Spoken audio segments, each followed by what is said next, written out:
Invite a Budget Blinds style consultant to show you how to transform your rooms just by changing your window coverings. Canada's #1 choice for window coverings. Visit budgetblinds.ca today.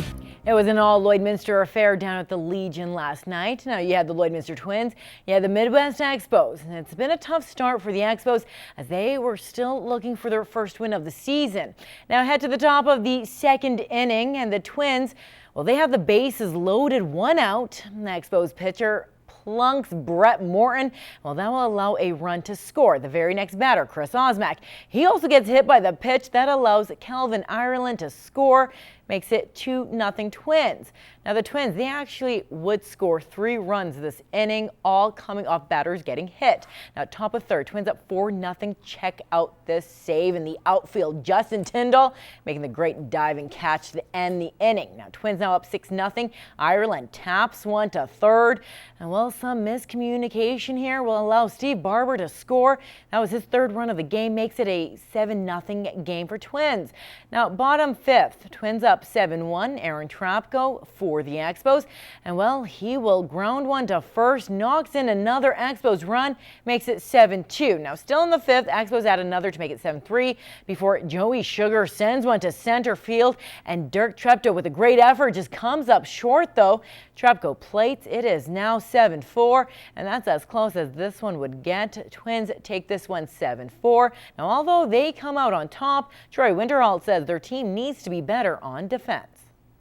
I thought tonight, I think our intensity level dropped. You know, I thought kind of in the 3rd inning we had a lot of momentum on our side, and we got really lax on the defensive side in the 4th inning there. We let some balls drop that probably shouldn't have. Should have made some plays that were there. We left some outs on the field, so we made 5 or 6 outs that inning. So for sure, we gotta address that. For me, it being my first year, I find the whole league has been tough so far, but you just got to battle through it. You got to make sure that everybody is aware that you have somebody behind you. Your defensive players are there willing to make those plays for you. Meanwhile, another NSRBL action. It was a pitching duel out in Macklin as the Lakers won 2-0. Derek Lance was the winning pitcher for the Lakers, with Rhett Fazer taking the loss. And in the battle of the winless down in Wilkie, the Brewers were able to pick up their first victory by beating the North Battleford Beavers 1-0 your final. Now just one game on tap tonight in the NSRBL. It's back-to-back games for Macklin as the Lakers head to Edam to take on the Blue Sox. Edam is coming off a 6-5 loss just this past Monday. Well, as we told you yesterday, both Lloyd Comp rugby teams are preparing for the Alberta High School Provincials in Edmonton. This will be the 4th time that the boys team has qualified for the tournament. Now last year, the boys lost every game, but as Brett Morton reports, the team has high hopes to break that winless drought. The team has been training hard for this weekend. The boys have struggled this year, winning only 2 games. However, they won their last game, so they're going in on a high. Real intense practices last week and again today. It was all about intensity, just getting ready for the level of competition we're going to face.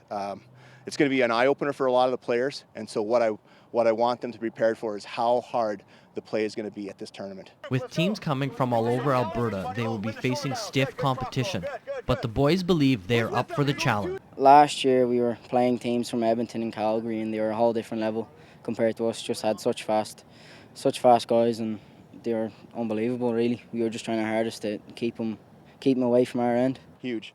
They'll be going against guys that are there'll be players there that are 6'4", 270 pounds, that have football scholarships to University of Calgary or University of Alberta.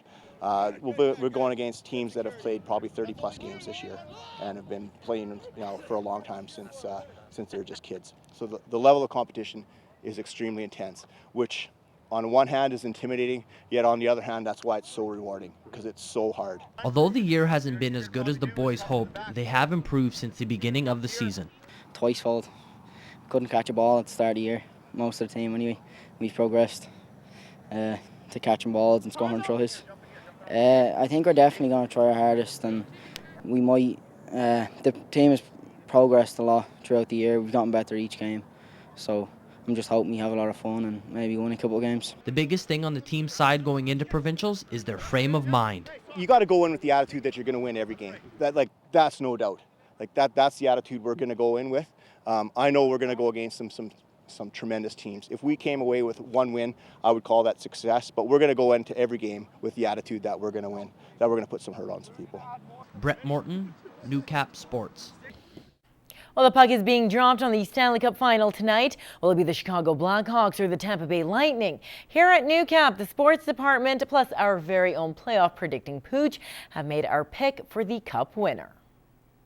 Taking a look at our previous picks, in the West, it's check marks for the Chicago Blackhawks. Harley getting this one wrong, going with the Ducks. But over in the East, Harley was the only one to get his prediction right. The Tampa Bay Lightning advancing, while the Rangers were sent packing. So now for the final pick, and Harley thinks the Chicago Blackhawks will complete their dynasty by winning the Cup. As for the rest of us, both Brett and I are also going with the Blackhawks, while Moses is going with Steven Stamkos and his Tampa Bay Lightning.